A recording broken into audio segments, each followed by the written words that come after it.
আসসালামু আলাইকুম, স্বাগতম। আমরা দুই ভাই একসাথে ঘুরতে বেরিয়েছি সৌদি আরব। যেদিন আসছি ওই দিনে ভাইয়ের সাথে পরিচয়।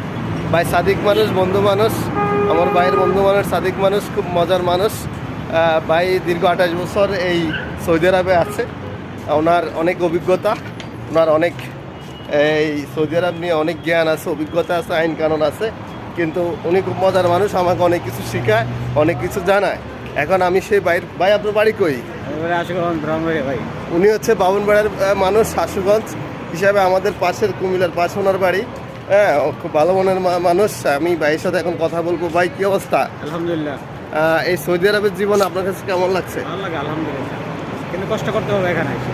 সৌদি আরব আইসা কষ্ট করতে হবে। যারা কাজ কাম জানেন না, কাজ কাম শিখে আসেন, বেকার আসবেন না। কাজ কাম শিখে আসলে এখানে টাকা পয়সা ইনকাম করতে পারবেন। আর আমার মতো যারা কাজ কাম না শিখে আসবেন, হালকা কাজ করে আসছেন দেশে, তাদের এই জায়গার বাদ নাই, অনেক কষ্ট করতে হবে।